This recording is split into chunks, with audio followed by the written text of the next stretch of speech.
어쨌든 디바운스와 스로틀을 얘기 잠깐 하자면, 디바운스는 이제 우리가 둘 다 1초라는 딜레이를 줬다고 합시다. 그럼 디바운스는 내가 어떤 액션이 일어날 때까지, 자, 액션이 한번 일어났어요. 제 체크가 액션이에요. 그래서 클릭이라고 합시다. 그럼 클릭이 한번 일어나고 언제까지 기다리냐면 1초만큼 기다리죠. 1초만큼 기다리는데 그 사이에 1초가 되기 전에 어떤 액션이 한번 더 일어나요. 그러면 여기서부터 다시 초기화해요.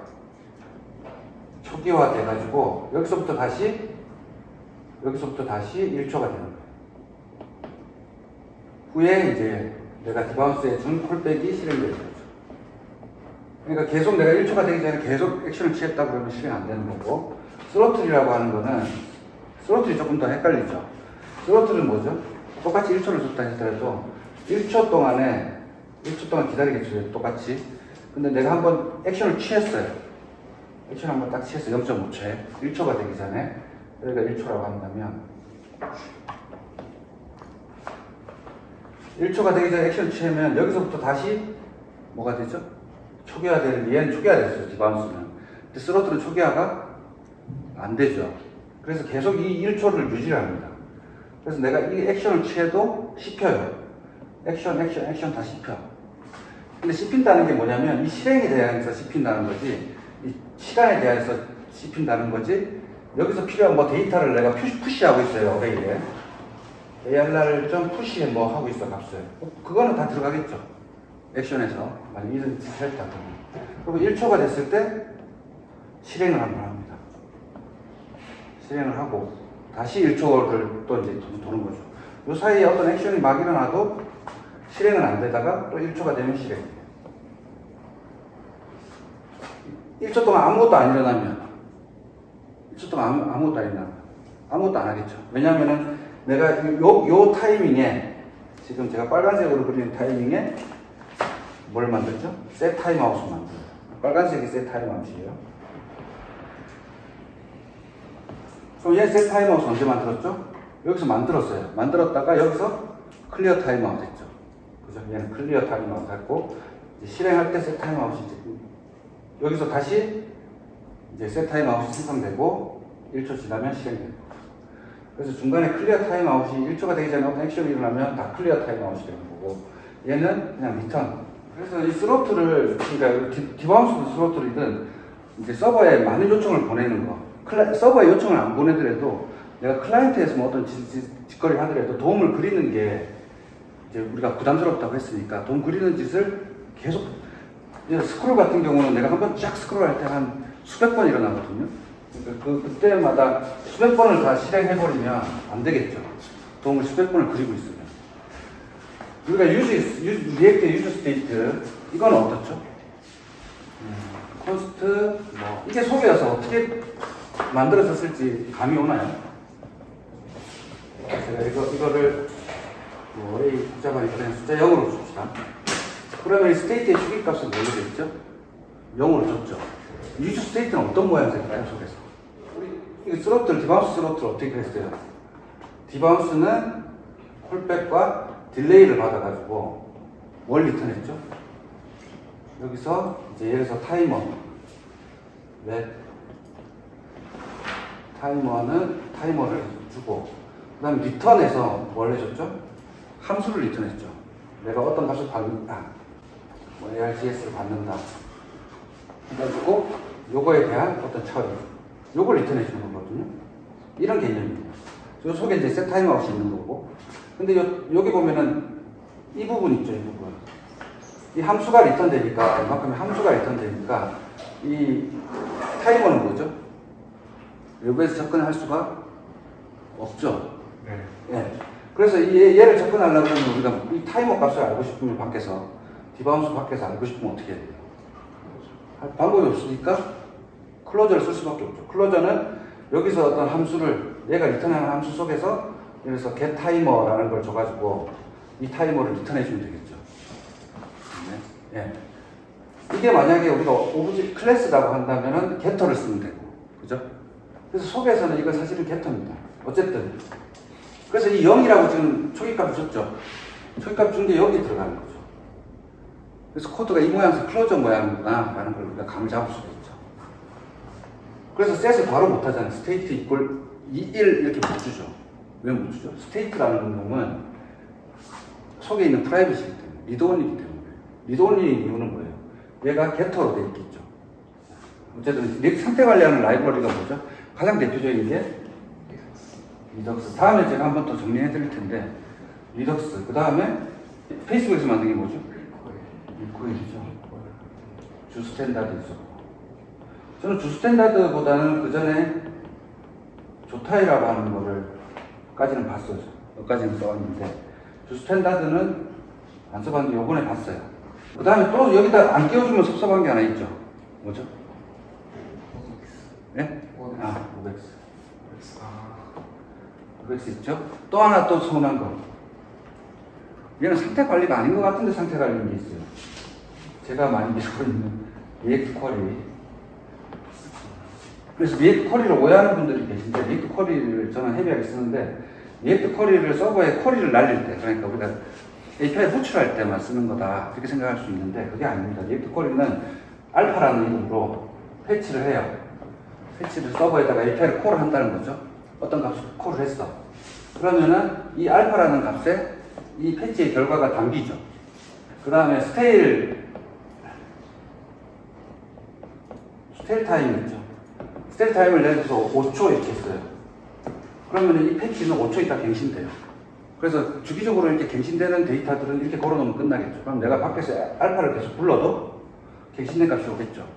근데 보통 스테일 타임은 이렇게 5초를 줄 리가 없지. 그럼 서버에 계속 5초마다 가잖아. 이 패치가, 그죠? 그래서 인피니트를 보통 많이 쓰죠. 그럼 인피니티는 뭐예요? 무한대기 때문에 안 가겠지. 앱을 열어놔도 갈 수가 없습니다. 그래서 이렇게 해주면은 이제 릴로드는 안 되고, 그 다음에 이제 이네이블이라는 옵션이 있어요. 내가 강제로 얘를 한번 더 불러. 자, 보시 이네이블 얘기하기 전에 얘를 한번 더 불러요. 더 부르면 패치를 가야 되잖아. 패치를 가는데 이네이블을 내가 폴스로 줬어요. 이거 다 객체로 전달할 수 있어요. 그래서 이네이블을 폴스로 주면 내가 갖고 있으면 서버에 안 가요.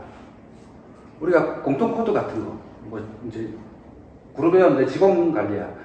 직원이 30명이에요. 그럼 30명 데이터 갖고 왔어요. 직원의 변동은 거의 안 일어나죠.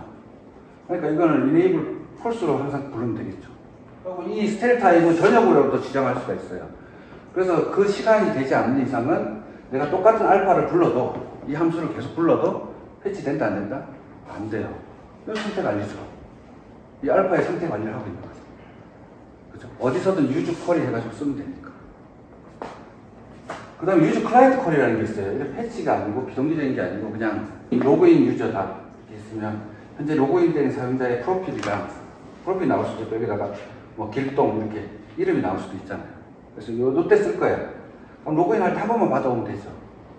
그래서 요 로그인 유저 네임이 길동이야.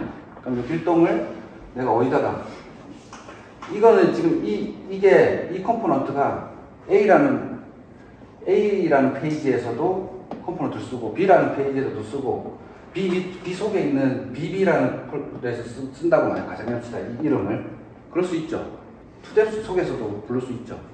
그럼 이건 뭐예요? 컨텍스트 API 써야 되죠. 안 그러면 다 전달해 줘야 되죠. 컴포넌트 부를 때마다. 프로퍼티로. 그래서 이런 것도 우리가 그 컨텍스트 API를 쓰는데, 이거를 그냥 우리가 여기다가 뒀다고 생각해봅시다. 유즈 쿼리. 그래서 여기다가 이름을, 키를 요걸로 준 거죠. 알파 대신에. 그럼 여기다가 길동이라고 박아놨죠, 내가. 그럼 어디서 쓰든 이 길동은 스테일 타임이 인피니티이기 때문에 계속 길동을 주죠. 이 회사 같은 경우는 리액트 쿼리랑 컨텍스트 API 다음 게 별로 없어요. 다음 게 뭐가 있죠? 예를 들어서 테마가 다크고 화이트가 있어. 다크 화이트, 이거는 컨텍스트 API, 여기서 컨텍스트 API를 제가 못 쓰는 이유가, 컨텍스트 API도 상태 관리하는 거죠. 그냥 리액트가 자체 제공하는 빌트인 API인데, 요거는 어떻죠? 여기에 있는 상태 값이 바뀔 때마다 뭐가 일어나죠? 렌더링이 다시 일어나요. 그 단점 때문에 이걸 고려하고 있는 거죠, 전부 다. 컨텍스트 API의 상태 바뀌는 거, 유저 스테이트에 셋 스테이트 해가지고 상태 바꾸는 거, 이게 다 같은 개념이죠. 이게 수없이 일어나면 100번 일어나면 100번 렌더링 하나요? 그건 아닙니다. 그 얘기 하려고 지금 얘기를 하고 있는 그래서 리액트 퀄리도 상태 관리라는 건 맞죠. 이거는 부인할 수가 없습니다. OX는 빼고. 주 스탠다드는 요번에 보니까 얘는 리덕스 구문을 많이 갖고 왔더라고요. 그 다음에 리덕스 대부 툴도 쓸 수 있고. 그래서 리덕스를 썼던 사람들이 주 스탠다드 많이 가더라고요. 그 이유는 리덕스와 구문이 비슷해서 그래요. 그럼 리덕스에서 왜 이리로 가고 있을까? 리덕스에 있는데. 리덕스는 리덕스 혼자 자체적으로 쓰지 않죠. 리덕스도 갱신되면 다시 렌더링 되니까, 뭐, 렌더링 안 되게 하기 위해서 뭘 쓰죠? 리덕스 사가를 쓰죠. 그럼 이 사가가 미들웨어예요. 리덕스도 미들웨어인데, 리액트와 애플리케이션 사이에 미들웨어인데, 그 리덕스와 애플리케이션 사이에 또 하나 미들웨어를 준 게 리덕스 사가예요. 얘는 뭘 하냐면은 상태가 바뀌었나? 안 바뀌었는데도 셋하면은 어떻게 돼요? 값이 안 바뀌었는데도 셋하면 리렌더링이 일어나죠. 그러니까 값이 안 바뀌었을 때는 처리하면 안 되겠죠. 그런 역할을 해주는 게 리덕스 사가예요. 그래서 리덕스만 쓰는 데는 없어요. 리덕스 사가까지 같이 쓰죠. 그럼 이렇게 두 개를 올려놓고 쓰면 배보다 배꼽이 크죠. 단지 상태 관리하려고 이렇게 무거운 걸 올리고 앉아있는 게 좀 부담이 있는 거죠. 사용하기 편리하지만. 그래서 우리 회사 같은 경우는 디테일하게 얘기하면 길어지니까 리액트 쿼리로 이렇게 전역 상태 관리하고요. 특히 이제 서버에 패치 많이 가는 거 이런 걸 방지하는 역할을 해주죠. 그 다음에 로컬 캐시도 이렇게 상태도 쓸 수 있죠. 그 다음에 이제 뭐 테마 같은 거 아까 같이 테마. 저는 이런 것도 로그인 유저 이런 것도 사실은 컨텍스트 API 써요. 로그아웃 했어요. 로그아웃 하면 이게 없어지죠. 그죠? 그럼 이거 쓰고 있는데 다 다시 그릴 수밖에 없죠. 그 부분을. 그죠? 그 다음 테마가 블랙에서 화이트로 바뀌었어요. 다 다시 그려야죠, 화이트로. 그거는 컨텍스트 API를 그냥 쓸 수밖에 없는 거예요. 그냥 써도 되는 거예요. 딴 걸로 써도 되지만. 그죠? 이런 것도 쉽죠. 그 다음에 아까 같이 이런 알파 같은 경우는 지가 알아서 캐시 해주죠. 상태 관리 해주죠. 그러니까 컨텍스트 API하고 요거 두 개만 쓰면 이런 라이브러리 안 들어오는 거죠. 그러니까 유즈 스테이트를 스로틀에 빗대면 여러분들이 스로틀에 대해서 좀 더 잘 알게 되니까. 그래서 이제 예를 들어서 셋 스테이트를 내가 루프를 100번 돌려요. 100번 돌리면서 for 루프를 돌리는데 셋 스테이트 해가지고 스테이트 지금 이거 참고로 클래스 컴포넌트가 아니에요. 리액트 함수 컴포넌트. 요즘 클래스 컴포넌트 안 쓰니까. 클래스 컴포넌트도 얘기가 달라집니다. 조금 더 설명드릴게요. 스테이트 플러스 1 이렇게 하면 이걸 100번 돌렸어요. 그러면 그건 콘솔.로그 이 함수 하나, 어떤 함수 안에서 스테이트 찍으면 몇이 나오죠? 예?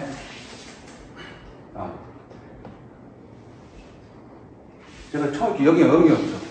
그럼 1부터 100번 돌렸으니까 100이 됐겠네. 근데 0이 찍히죠.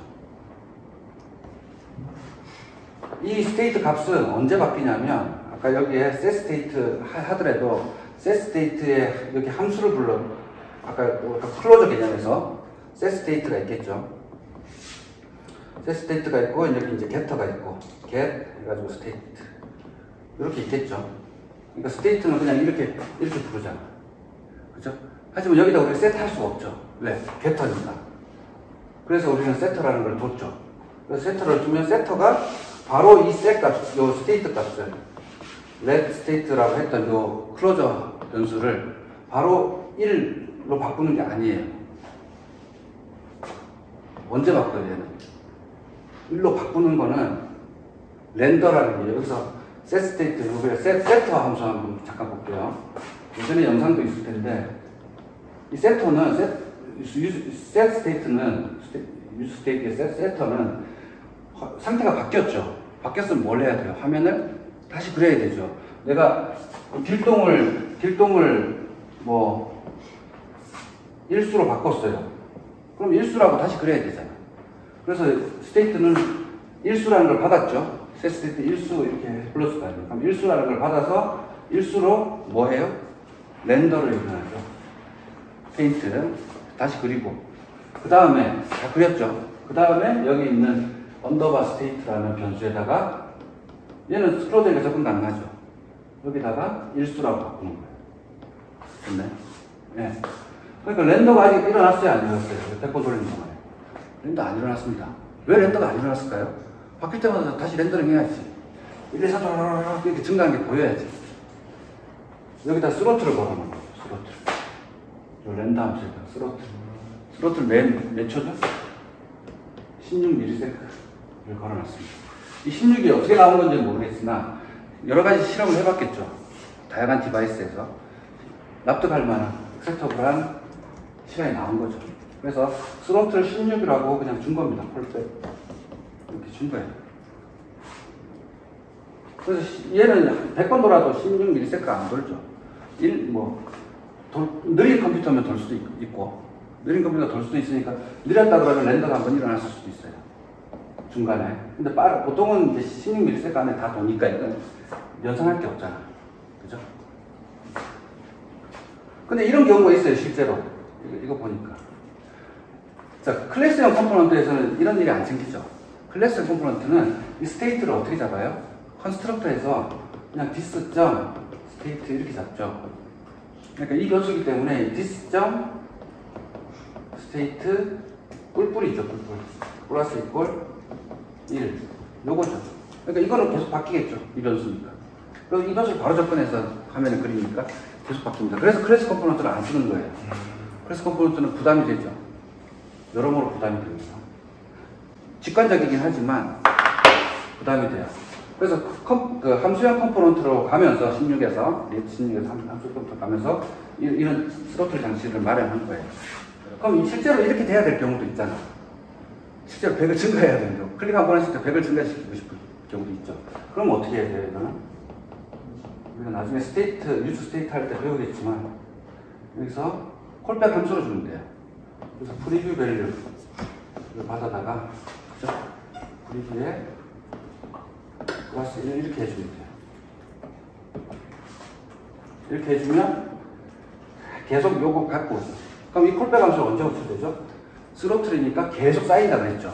16초에 한 번씩 실행이 되지만, 렌더링이 일어나지만, 이만큼의 함수는 아까 제가 스로틀을 계속, 아까 푸시하고 있으면 푸시하고 하는 건 다시 된다고 그랬잖아요. 우리가 대신 리턴을 탈 뿐이지, 그죠? 타이머가 있으면 리턴을 탈 뿐이지, 푸시는 다 탄다 했으니까 요 콜백도 계속 쌓이죠. 그러니까 100만큼 증가하는 겁니다. 렌더링은 지가 알아서 16ms 후에 일어날 거고. 그래서 유즈 스테이트 한 다음에 바로 이 스테이트 값을 쓰면 안 돼요. 원칙이, 그죠? 네. 이게 가장 리액티브 기본이죠.